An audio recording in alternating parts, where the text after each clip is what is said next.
This is complete nonsense. I just saw this viral video clip from Dr. Mike's podcast, and I wanted to add my 2 cents to this conversation. Dr. Mike is one of the most respected voices on social media for debunking health misinformation, and in this video, he's interviewing the one and only Dr. Stephen Gundry, who is, quite frankly, a complete quack. I'm honestly impressed with how Dr. Mike handled this interview, honestly, because I don't think I would have been able to get through the whole thing without getting up and walking out of the room. At the time of this recording, this controversial clip, which I'm going to show you in a minute, has over 4 million views on TikTok. If you haven't seen it yet, Dr. Gundry basically makes the claims that grapes are unhealthy because they're high in sugar, and then he says you might as well eat a Hershey's candy bar instead of a cup of grapes. Might as well. Might as well. That's crazy. Dr. Mike does a great job of shutting down this ridiculous comparison between grapes and chocolate, but you still might be left wondering, is there anything wrong with the sugar in fruit? If grapes are high in sugar, isn't that a problem? Well, today I'm going to explain what the low-carb fanatics are missing in the debate about sugar in fruit and what you actually need to know about including fruit in your diet, so make sure you keep watching.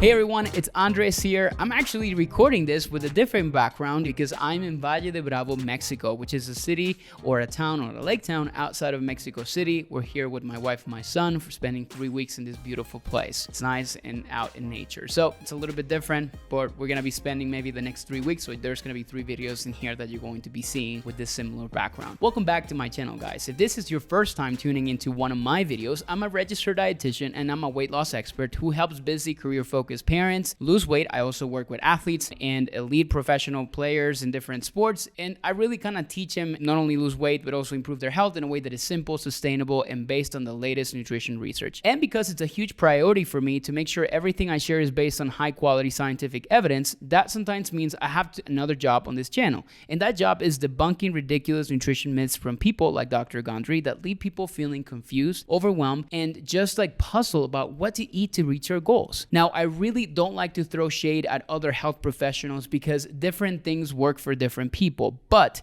sometimes I come across something that I just simply have to address, and the video I'm going to talk about today is one of those topics. I've talked about things like intermittent fasting and some like viral things on TikTok. I've talked about some like health influencers who are sharing some crazy stuff. Now, I think it's best if I show you the video so we can see what we're dealing with, and then we kind of go through it, basically kind of go through that entire process. So let's take a look at what this guy had to say. You said grapes are sugar bombs that are They problematic. are sugar bombs. There's as But that much doesn't mean sugar that- in a cup of grapes as in a Hershey's candy bar. Yeah, but that requires nuance. A child hears, a mother hears, grapes are a sugar bomb, might as well give them Hershey's. They will give them Hershey's. Might as well. Don't you think grapes have more nutrients than Hershey's? Well, believe it or not, extra dark chocolate has some of the highest polyphenol content. But we're around. talking about milk chocolate. Yeah, I wouldn't give anyone milk. This is insane. Okay, so quick introduction to the 2 men in this interview. Dr. Mike Varshavsky, who goes by Dr. Mike on social media, is on the right. And he's a board-certified family medicine doctor who has millions of followers across his platforms. He is a trusted source of health information on social media, and I highly recommend following him and checking out his podcast. On the other hand, we have Dr. Stephen Gundry. He's a former cardiac surgeon who went on to write several books on nutrition. An important point I want to make to start off is that just because someone is a doctor, that does not necessarily mean they're a credible source of nutrition information. Might as well. Unfortunately, most doctors actually receive very little training in nutrition. In fact, I wanted to go to medical school, and when I looked at the curriculum, there was only one class offered on nutrition. Of course, there are some, like Dr. Mike, who really know what they're talking about, and they provide evidence-based advice. But having the title of doctor doesn't automatically mean someone is a nutrition expert. Dr. Gundry has built quite a reputation for promoting pseudoscience.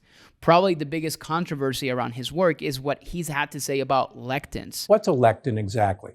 Short answer, It's a dangerous plant protein designed to poison you. Lectins are a type of protein that can bind to carbohydrates, and they're found in certain grains, legumes, and nightshade vegetables. In his book, The Plant Paradox, Dr. Gundry suggests that certain types of lectins can be harmful to human health, leading to things like inflammation, digestive problems, and autoimmune conditions. Unfortunately for him, the research does not back this up. Dr. Gundry has conducted some of his own studies, but it's not possible to draw any meaningful conclusions from the research because the way the studies actually are designed are flawed. It is true that some lectins can be harmful, but the lectin-rich foods people commonly eat, such as grains and legumes, they're almost always cooked in some way before they're eaten, which eliminates almost all the lectins in these foods. Plus, these foods are also high in vitamins, minerals, fiber, antioxidants, and other beneficial compounds, so they're important to include in your diet. We're not going to be focusing on lectins today, but this is just to give you just some overview about Dr. Gundry's history of spreading incorrect nutrition information. He's like very, very famous, and a lot of people follow him and believe in him. I don't. Now let's go back to the Hershey's chocolate versus grapes debate, and let's look at the nutritional facts. One Hershey's milk chocolate bar has a net weight of about 43 grams. It has 220 calories, 13 grams of fat, 3 grams of protein, and 25 grams of carbohydrates. Of the 25 grams of carbs, 24 grams of that is sugar, and there's 1 gram of fiber. In 1 cup of grapes, which is the amount that Dr. Gundry referenced in this video, there's 104 calories, less than 1 gram of fat, 1 gram of protein, 1.3 grams of fiber, and 23 grams of sugar. So he's basically right about the sugar content. It's very similar, but sugar content and macros aren't the only information we need to look at to understand whether or not a food is nutritious. One of the main health concerns with products that are high in added sugar, like chocolate bars and candy, is that the sugar adds calories to your diet without helping you stay full or providing you with any beneficial nutrients. This means it's easy to overeat these products, which can lead to weight gain.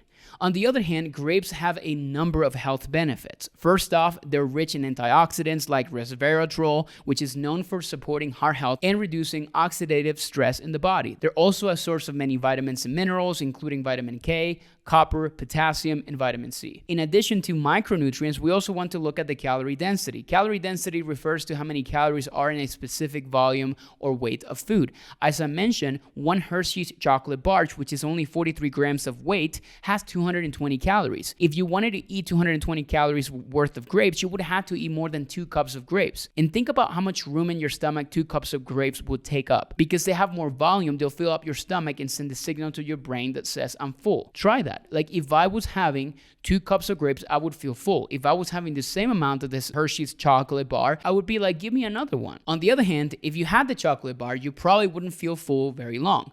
So by choosing low calorie density foods, which includes most fruits, you'll feel more satisfied throughout the day while eating fewer calories.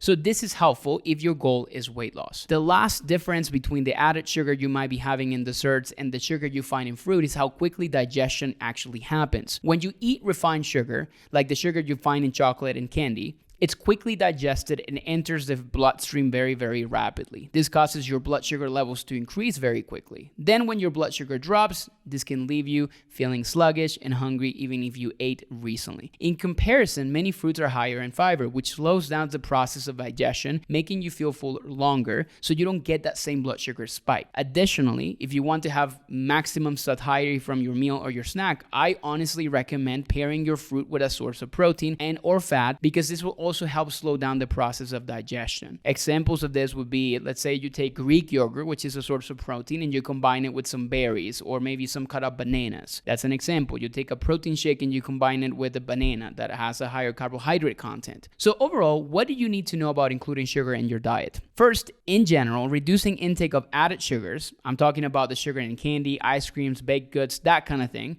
is good advice for improving overall nutrition. Refined sugars add calories without providing nutrients, which may result in weight gain over time. It's also associated with increased risk of heart disease, tooth decay, and increased inflammation. But do you need to completely cut it out of your diet? Absolutely not. Even though excess sugar isn't great for your health, demonizing foods and telling yourself they're bad will probably just make you crave them even more. So I recommend including sugar in your diet if you want to, in moderation, and aiming to pair it with other foods that contain fiber or protein to make them more satiating. So for example, maybe you have, as I mentioned earlier, some Greek yogurt as a snack, and then you have maybe a piece of chocolate on the side. This is a way that you can include that, which by the way, like the example of Hershey's chocolate, it's a milk chocolate, as Dr. Mike actually said, not dark chocolates. You're not going to get the same polyphenol benefits that you get from a Hershey's bar compared to, for example, with like a 60 to 80% dark chocolate. When it comes to fruit, most people do not need to worry about the natural sugars found in whole fruits, and I'll give you a quick summary on why that is. The sugars in fruit come packaged with essential nutrients, fiber, and antioxidants that contribute to overall health. The fiber content in fruit helps slow down the absorption of sugar, as I mentioned earlier, preventing those rapid spikes in blood sugar levels. And additionally, the vitamins and minerals in fruit, again, provide a lot of different health benefits. Of course, the fruit you eat should be in the context of a diet that is balanced overall. If your diet was only fruit, you might run into some health problems. But that's the case with too much of any food. Do some people need to be worried about fruit? Maybe. I would say, for example, people that have like non-alcoholic liver disease, like NALD, even though there's a lot of research that has shown that has nothing to do with that. Let's talk about maybe people with diabetes. Do they need to control their sugar intake? Do they need to control the carbohydrates that are maybe found in fruit? Yes, of course, but they need to do it regardless of what type of carbohydrate that they're consuming. So there are some people who could benefit from having more control around the sugar intake regardless of where it's coming from. But I would say that comparing added sugars from candy and chocolate and bars like that, it's never going to be the same compared to fruit. So do diabetics can eat fruit and still manage your blood sugar as well? Yes, they can. So if fruit is actually not the same as having a Hershey's chocolate bar, why is Dr. Gundry making this kind of claims? The answer is simple. People love controversy, and they also love black and white rules. And honestly, that's just human nature. We want someone to tell us what's good and bad when it comes down to our health because it takes away the stress and uncertainty. Dr. Gundry has capitalized on this fact to build a huge following, and then he uses that following for his own gain. On his website, Gundry sells numerous products and supplements. For example, age-fighting supplements, lectin-free foods, and lectin blocker supplements, all with huge price tags and little to no research support. Might as well.